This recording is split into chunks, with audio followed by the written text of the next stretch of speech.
여러분 안녕하십니까? 아침의 광장 박은정입니다. 윤석열 대통령이 오늘 0시 합동참모본부의 보고를 받으며 임기를 시작했습니다. 오전 11시에 열리는 취임식에서는 자유와 인권, 시장, 공정, 연대와 함께 화합과 지역발전의 시대라는 키워드를 통해 대한민국의 재도약과 국제사회에서의 역할 등을 강조할 것으로 알려졌는데요. 국정 목표 중의 하나로 지역 발전을 내건 만큼 윤석열 정부의 향후 5년에 대한 지역민들의 기대가 큽니다. 윤 대통령은 대선 과정에서뿐만 아니라 당선 후 지역 방문 때에도 지방의 시대를 열겠다고 수차례 강조했었는데요. 모쪼록 지역과 함께했던 약속들 잘 지켜서 새 정부에서는 대구와 경북이 미래 먹거리를 확보하는 것은 물론이고 함께 잘 사는 대한민국을 완성해 나갔으면 하는 바람입니다. 5월 10일 화요일 아침의 광장, 먼저 이 시각 교통 상황과 날씨 듣겠습니다. 안세진 리포터. 네, 먼저 고속도로 정보입니다. 중앙고속도로 춘천 방향 다부터널 앞두고 어렵게 지나고 있는데요. 터널 빠져나오면서부터 다시 제속도로 지나실 수 있습니다. 중부내륙지선 서대구 나들목에서 성서나들목 구간 양방향으로 서행하고 있고요. 경부고속도로 서울 방향 도동분기점에서 금호분기점까지 빠르게 지나실 수 있습니다. 다음은 시내도로입니다. 검단로 복환호 거리에서 검단내거리 방향으로 차간 간격 좁혀서 지나고 있고요. 신천대로 서대구 나들목 방향 도청교 지하차도 일대 정체되고 있습니다. 팔달로 북구청내거리에서 원대호 거리 방향 원대호 거리 신호 2번 받아야 지나실 수 있고요. 달서대로 문화대 삼거리에서 신당내거리 방향 신호주기에 따라 밀림과 풀림 반복하고 있습니다. 범안로 혁신도시에서 유라교 동편내거리 방향으로 더디게 지나고 있고요. 반대 방향으로도 밀리고 있습니다. 공평로 교동내거리에서 공평내거리 방향으로 교통량 꾸준해서 서행하고 있고요. 안심로 반야월 삼거리에서 각산내거리 지나 송정 삼거리까지 속도 떨어져서 지나고 있습니다. 이어서 날씨 정보 전해드립니다. 오늘 대구 경북 지역은 가끔 구름 많은 하늘 보이겠는데요.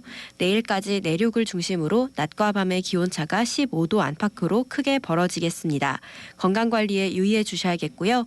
지역별 낮 최고 기온은 대구 23도, 안동 22도, 포항 19도로 어제와 비슷하겠습니다.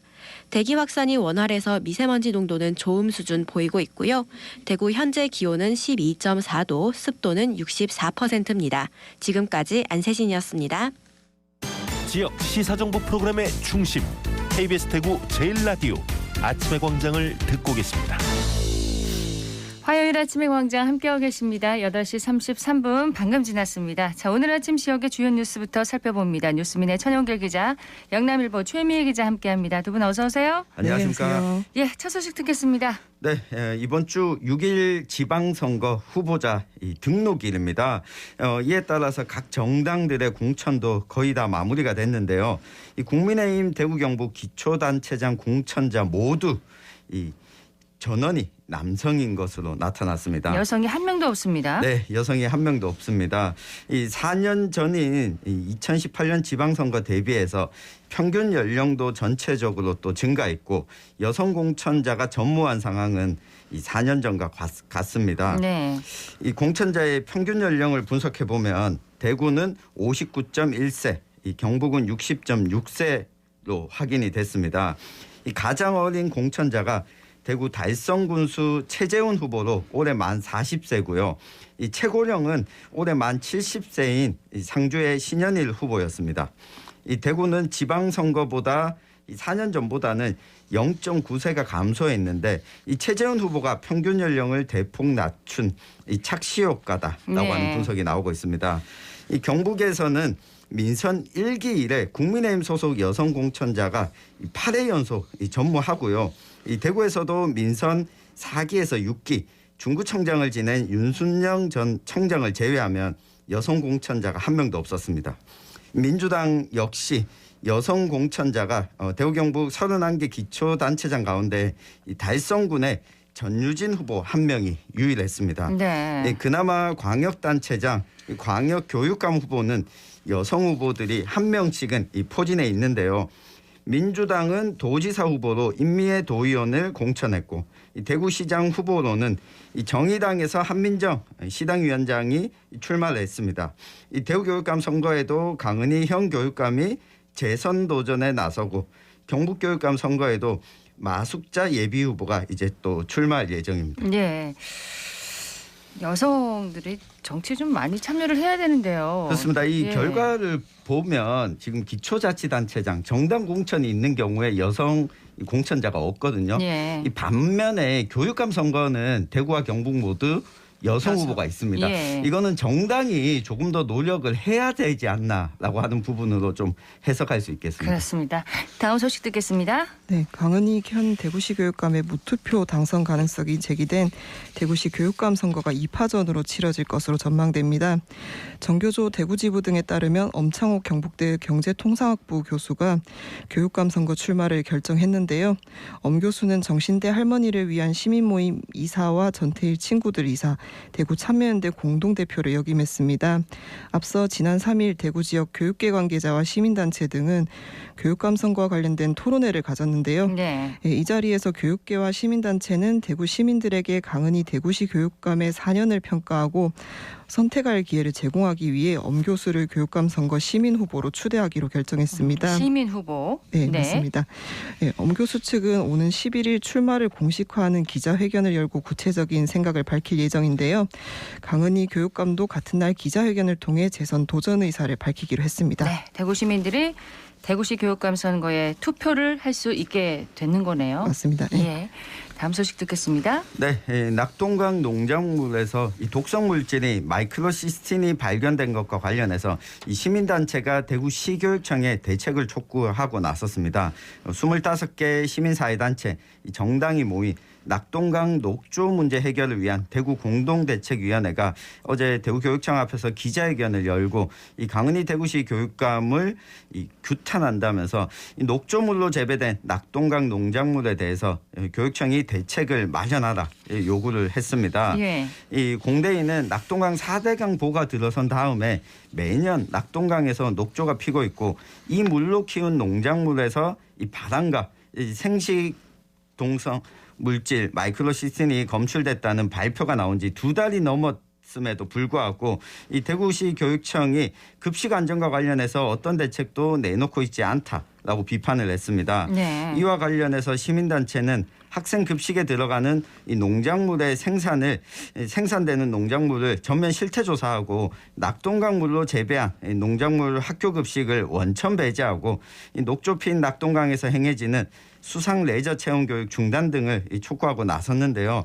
이 기자회견 이후에 강은희 대구교육감에게 면담을 신청했지만 이 면담은 성사되지 못했고 의견서 전달도 이 교육청 거부로 전달되지 못했습니다. 네. 이 교육청 쪽에서는 낙동강의 녹조는 교육청의 관할이 아니다 이런 답변을 내놨는데 낙동강의 녹조는 교육청이 어떻게 할 수 있는 건 아니지만 여기서 생산되는 농작물을 학교 급식에 사용하는가 여부는 네. 또 학생들의 안전과도 연결된 부분이기 때문에 이 교육청에서도 관심을 좀 기울여야 하는 부분이 아닐까 싶습니다.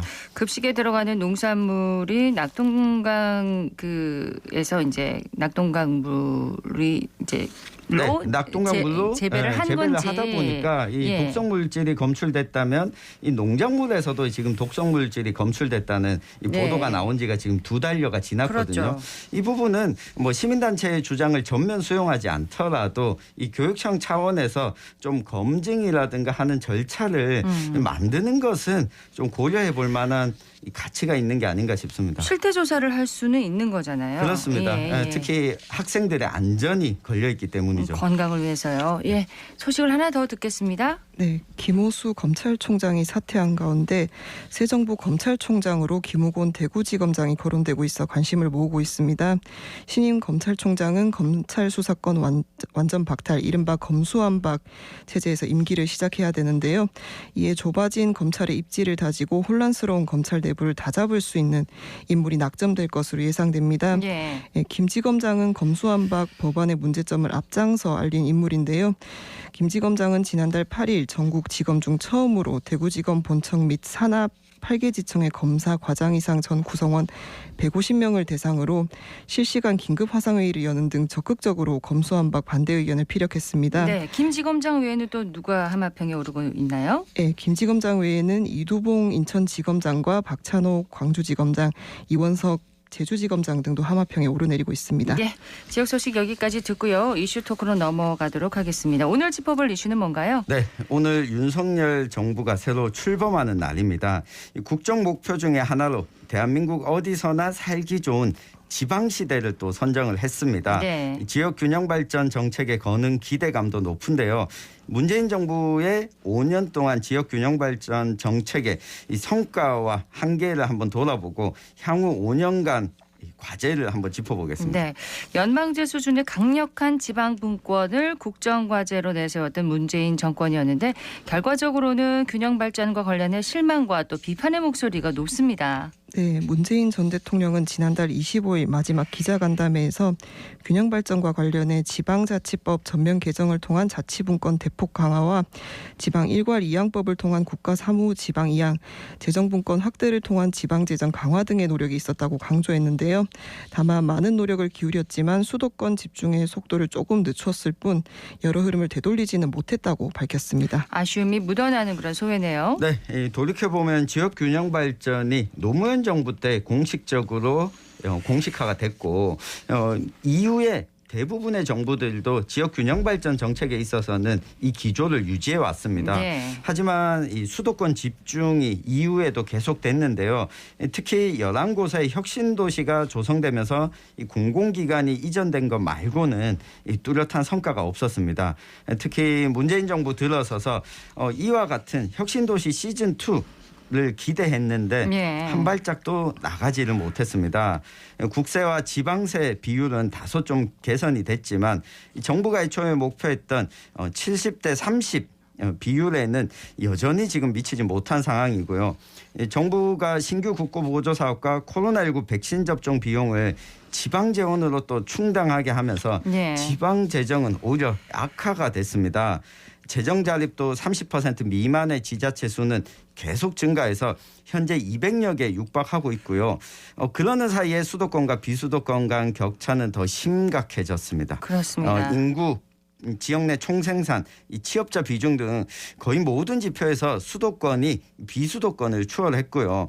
또 고등교육 공공성을 강화하고 지방대를 살리기 위해 제시했던 문재인 정부의 100대 국정과제 가운데 하나였던 거점 국립대 육성과 이 공영형 사립대 추진은 기대에 미치지 못했습니다. 네. 지역 산업 육성 프로젝트도 이 100대 과제 중 하나로 좀 포함이 됐는데 지역 상생형 일자리가 아직까지는 좀 결실을 맺지 못했습니다.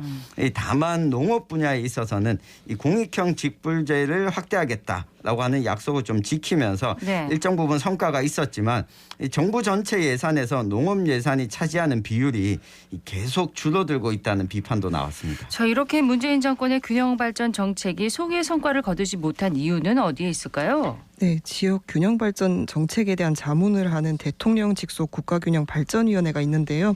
김병준 대통령직 인수위원회 지역균형발전 특별위원장은 문재인 전 대통령이 임기 중에 국가균형발전위원회에 딱 한 번 참석했을 뿐이라며 문 전 대통령의 지역균형 발전에 대한 무관심을 강하게 비판했습니다. 네. 반면 노무현 대통령 시절에는 한 달에 한 번씩 총 60회 가량의 회의 가운데 노 대통령이 직접 주재한 것만 29번이었다고 했는데요.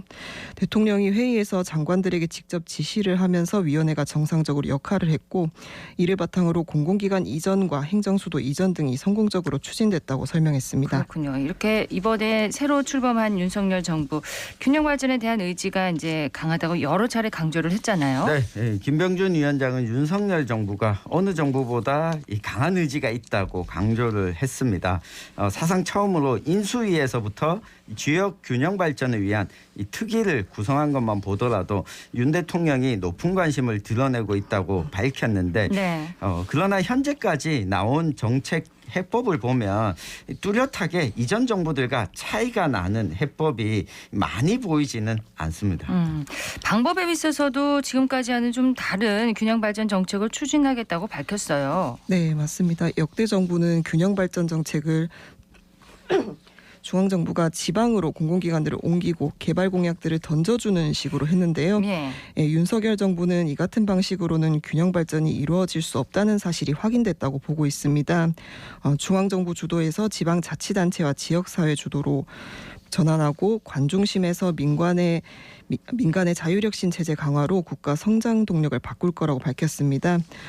지금까지 하향식 지역 균형 발전이 아니라 지역과 지방이 주도하는 상향식 지역 균형 발전으로 전환될 것을 예고했습니다. 핵심으로 내세운 게 기회발전 특구입니다. 그렇습니다. 앞서 최 기자가 언급한 것처럼 이 공공기관을 지방으로 옮기는 대신에 최대 과제를 민간기업의 지방 이전으로 꼽았습니다. 기업 이전을 공공기관을 이전하고 나면 민간기업도 함께 따라올 것으로 좀 기대했는데 네. 그게 가능하지 않았다라고 하는 진단 때문인데요. 2019년 기준으로 자산 총액이 5조 원 이상인 공시대상 기업들 가운데 수도권에 본사를 둔 기업이 72.9%에 달했습니다. 이 때문에 대학 졸업자의 60%가량이 수도권으로 몰리고 지방은 고령화와 인구 감소를 겪고 있는데요. 네. 이러한 상황에서 기회발전 특구라고 하는 이 파격적인 세제 지원과 규제 특례를 이 지방 스스로가 제공할 수 있도록 부여하고 이런 상황이 되면 기업도 지방으로 이전할 수 있다는 게 윤석열 정부의 핵심 균형 발전 방안입니다. 네. 민간 기업을 지방으로 이전할 수 있도록 기회를 주는 기회발전 특구. 하지만 이 윤석열 정부의 균형 발전 방안을 두고서도 기대와 우려가 공존하고 있습니다. 네, 맞습니다. 균형 발전 공약은 여야 할 것 없이 어느 지역이든 선거 때만 반짝 선심성으로 내놓는 경우가 많았는데요. 이 때문에 실질적인 균형 발전의 계기를 마련하기보다는 정치적인 구호에 그치는 경우가 많았습니다. 신공항 추진 등 균형 발전을 둘러싼 정치권의 갈라치기나 지역 갈등 조장도 뒤따랐고요. 예. 이를 잘 극복하는 것이 새 정부의 과제가 될 것으로 보입니다. 그래서 이제 법적 또 제도적 기반을 마련해야 한다. 이런 목소리가 계속 나오고 있습니다. 맞습니다. 이 때문에 지방분권운동 단체들은 윤석열 정부가 지역 균형 발전의 의지를 보여주려면 부총리급의 강력한 정부기구가 필요하다고 주문을 했습니다. 아울러 평가 가능한 목표를 제시하고 재원 조달 방안을 구체적으로 마련할 것을 요구하고 있는데요. 네. 무엇보다도 이 정책 의지를 보여주는 것은 예산 편성이지 않겠습니까? 그렇죠. 지금 지방자치단체의 한정적 재원으로 기업을 유치하기 위한 이 충분 조건이 될 수 있을지 사실 문재인 정부 평가를 하면서도 결국 지방의 재정이 얼마나 들어가는가를 보고 판단할 수 있는데 윤석열 정부가 규제를 풀어주는 자율성은 주지만 재정적 지원이 없다면 이마저도 쉽지 않을 수 있다라고 하는 우려가 있습니다. 또 이 상향식 균형 발전 정책을 추진한다고 했기 때문에 이번 정부에서 지자체장의 역할이 또 그 어느 때보다 막중할 것 같습니다. 네, 맞습니다. 앞서 말씀하신 기회균형 발전 특구 지정의 1차적인 권한이 시도지사에게 있는데요. 중앙정부는 사업을 할 수 있을 정도의 인력 공급 체계를 제대로 갖추고 있느냐 정도를 보게 됩니다.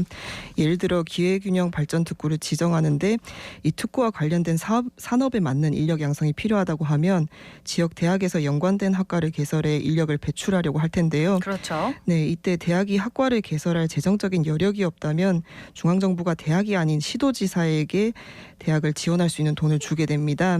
즉 시도지사가 어떻게 구상하느냐가 더 중요해진 건데요. 이에 시도지사의 역량에 따라 지역사회가 크게 바뀔 가능성이 커졌습니다. 네. 자, 그만큼 지금 앞으로 있을 지방선거가 매우 중요한 거네요. 그렇습니다. 단체장의 의지에 따라서 이 발전 방향이 달라질 수 있는데요. 이 당락도 중요하지만 선거에 있어서 이 지역은 별로 신경을 안 써줘도 되겠구나 하는 것보다는 이 지역에 관심을 주지 않으면 언제든 유권자가 투표로 다른 판단을 할 수 있다라고 하는 의지를 보여주는 것도 저는 매우 중요한 요소라고 봅니다. 특히 전략 투표라고 하는데 충청 지역이나 부산 경남 지역을 보면 확연히 이 문재인 정부 기간 동안 개발 사업이라든가 여러 큰 단위의 사업들을 이 다양한 정당이 섞여 있다 보니까 서로 경쟁하는 체제가 되다 보니 대구 경북 지역보다 훨씬 더 많은 좀 혜택을 입었다 이런 평가가 나오고 있는데 유권자들께서도 이 전략적인 투표 한번 6일 지방선거 때 고민을 해보셨으면 좋겠습니다. 예, 윤석열 정부의 지방시대 어떻게 열릴지 기대를 해봅니다. 뉴스민의 천영길 기자, 영남일보 최미애 기자였습니다. 두 분 고맙습니다. 감사합니다. 감사합니다.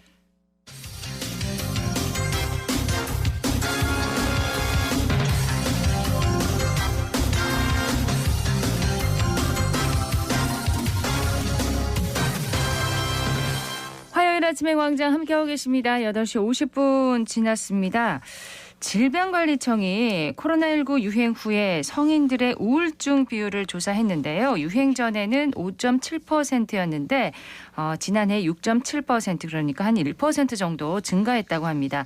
코로나로 인해서 우울감을 호소하는 일명 코로나 블루를 겪는 분들 많아진 건데요. 이런 분들을 위해서 대구 동구에서 주민들의 정신건강을 돌보는 마음 안심 버스가 운행 중이라고 합니다. 김현주 리포터 안녕하세요. 안녕하세요. 예, 마음 안심 버스가 뭐예요? 네, 마음 안심 버스는 동구 정신건강복지센터가 운영하는 찾아가는 정신건강 서비스입니다. 저는 지난주에 마음 안심 버스가 운행됐던 안심 근린공원에 다녀왔는데요. 이곳에선 스트레스 측정부터 정신건강 검진 같은 상담 서비스를 제공하고 있었습니다. 제가 직접 보니까 미니버스를 개조해서 그 안에서 나이대에 맞는 설문조사를 통해 우울감 정도를 검사할 수 있게 해놨더라고요. 네. 버스 밖에선 손가락 신경을 가지고 스트레스와 혈관 건강까지 측정해 볼 수 있었는데요. 구체적으로 어떻게 검사와 상담이 진행됐는지 현장의 소리로 만나보시죠. 지금 스트레스 측정 시작할 건데 3분 정도 걸리실 거고 말하시거나 움직이시면 안 돼요. 그럼 지금 시작할게요. 검사를 시작하겠습니다. 손가락 떼시면 되고 결과지 출력해드릴게요. 간단하게 설명드리면 이상 심박수는 없으시고요. 이게 스트레스 점수라고 해서 50점을 기준으로 숫자가 높으면 높을수록 스트레스가 조금 있다고 보시면 돼요. 그래서 일상생활 하시면서 스트레스 좀 높다고 보시면 되고요. 오늘 어르신하고 저하고 어르신이 요즘 마음에 내가 좀 우울한 기분이 있는지 없는지를 이렇게 알아보는 이런 검사예요. 저랑 간단하게 상담도 하면서 그런 거 한번 알아볼게요. 이제 읽어드리면 예, 아니요로 대답하시면 되고 요게 이제 할머니가 내가 오랫동안 갖고 있는 기분을 물어보는 게 아니고 최근 일주일의 기분을 물어보는 거예요. 오늘, 어제, 뭐 아랫게 요 며칠간의 기분에서 제일 가까운 거를 기다 아니다 이렇게 말씀해 주시면 돼요. 자, 할머니 본인의 삶에 대체로 만족하시는 편이세요? 야, 뭐 그냥 아들이 경제시 아들이 저 토락해가 오기는. 아, 그러세요? 아, 네, 알겠습니다. 오, 어르신은 아주 좋은 점수가 나왔어요. 나이는 많으시지만 그래도 우울하지 않고 나름 아들분하고도 잘 지내면서 우울증에 대해서는 별로 걱정 안 하셔도 될 것 같아요. 야, 그러니까 스트레스와 우울증 정도를 검사도 해주고 또 상담도 이렇게 해주는 거네요. 네, 또 다른 부스에선 내 성향에 맞는 적절한 감정 표현 방법을 배울 수 있었고요. 대구 동부 중독관리통합지원센터에서도 같이 나와서 음주 습관과 관련한 상담과 캠페인까지 진행하고 있었습니다. 정신건강과 관련된 다양한 상담을 한꺼번에 받을 수 있는 건데요. 그러네요. 그래서 그런지 현장엔 검사와 상담을 받으려는 주민들의 긴 줄이 이어졌습니다. 현장의 소리와 상담 선생님들 이야기 이어서 들어보시죠. 감정을 선택을 하셨는데 평상시에도 내가 감정을 잘 느끼고 표현을 하시는 것 같으신지 생각을 해보시고 나는 어떤 유형에 해당하는 것 같으신지 한번 얘기를 해주세요. 65세 이상의 노인일 경우에는 일주일에 5잔 미만으로 술 마시는 게 가장 좋아요. 그리고 선생님 지금 현재 신체 질환 있으신가요? 고혈압이나 당뇨? 고혈압 정도 약 먹고 있어요. 고혈압 약 드시고 있고 당뇨는 없으세요? 뭐 협심증이나 불면 이런 건 없으시고요. 술 마신 후에 2, 3일은 안 마시는 게 좋아요. 요거는 왜 그럴까요, 선생님? 독이 남아있다고 거기 완전 해소된다면 먹어라 그런 뜻 아닙니까? 그렇죠. 우리가 몸에서 알코올 성분이 빠져나가는 시간이 한 3일 정도 걸리거든요. 근데 3일 채 되기 전에 술을 마실 경우는 이 우리 몸에 알코올이 아직 남아있는데 술을 또 마시게 되면 더 건강에 안 좋겠죠, 그죠? 많은 관심을 보여주시고 있고요. 오늘 대기하면서 이렇게 기다리시면서 본인의 음주 습관에 대해서 알아보고자 하시는 분들이 많이 계십니다. 다양하게 이렇게 스트레스라든지 검사를 진행을 하는 게 병원을 가지 않으면 쉽게 접하지 못하는 것들이라 가지고 저희 센터에서는 그걸 조금 더 쉽게 접해서 검사를 진행해보고자 시작하게 되었습니다. 본인의 이야기를 남들에게 표현하지 못하였는데 저희랑 이야기를 하고 검사를 하면서 본인의 속마음을 이야기하시면서 오시는 분들이 조금 있으셨어요. 그런 분들이 조금 기억에 남기는 해요. 동구 지역민들은 누구나 이 마음 안심 버스를 이용할 수 있는 거죠? 그렇습니다. 우리가 찾아가는 서비스가 아니라 우리를 찾아오는 서비스라 더 편하게 이용할 수 있는데요. 그러네요. 동구 정신건강복지센터 윤창수 팀장을 통해 이야기 더 들어보시죠. 마마안심버스라는 게 저희 센터가 사실 한 곳에 있다 보니까 오실 수 있는 분들이 한정되어 있고 이동에 대한 제약이 있는 분들은 또 찾아 못하니까 그런 부분에서 서비스를 제공받는 데 있어가지고 제한점이 있었습니다. 그런 제한점 없앨 것도 있고 정신건강에 대해서 한 번 더 쉽게 이제 생각할 수 있는 기회를 제공할 수 있어가지고 자신의 문제라든지 또 주변에 있는 가족들의 문제라든지 또 지인들의 문제라든지 이런 것도 한 번 더 관심을 가지고 정신건강에 대해서 개입하는 데 있어가지고 좀 쉽게 접근할 수 있다는 게 아마 가장 큰 장점이 아닐까 싶습니다. 사실 이 안심버스라는 게 상징적인 공간이 될 것 같습니다. 이 상징적인 것들이 나중에 구체화되어서 주민들이 손쉽게 그리고 편하게 이용할 수 있는 정신건강 서비스를 제공받을 수 있는 그런 하나의 첫 마중물이 되었으면 좋겠습니다. 주민분들께서 저희 마음안심버스가 보인다면 쉽게 그냥 내가 하고 싶은 이야기 또는 들었으면 하는 이야기 있다면 언제든지 쉽게 찾아오셔서 나의 상태도 한번 체크해 보기도 하고 또 내 이야기를 함으로써 내 문제에 대해서 한번 더 제고할 수 있는 그런 기회가 되었으면 좋겠습니다. 마음 안심버스는 매주 월요일과 수요일에 동구 전역에 걸쳐 운행됩니다. 다른 구에서도 정신건강복지센터를 방문하시면 여러 정신건강 서비스 받으실 수 있으니까요. 네. 평소 스트레스와 우울증으로 고민하셨던 분들이라면 마음 안심버스와 센터 찾으셔서 편하게 쉬어가는 시간 가져보시면 좋겠습니다. 네, 김현지 리포터 잘 들었습니다. 네, 고맙습니다. 오늘 대구 경북 지역 가끔 구름 많겠습니다. 낮 기온은 18도에서 24도 분포로 어제와 비슷하겠고요. 대기 확산이 원활해서 미세먼지 농도는 좋음 수준을 보이겠습니다. 자외선 지수가 높음에서 매우 높음 단계로 예보되고 있으니까요. 바깥 활동하실 때 자외선 차단제를 바르시거나 모자, 선글라스 착용하시는 것이 좋겠습니다. 아침의 광장 오늘 순서 여기까지입니다. 박은정이었습니다. 고맙습니다.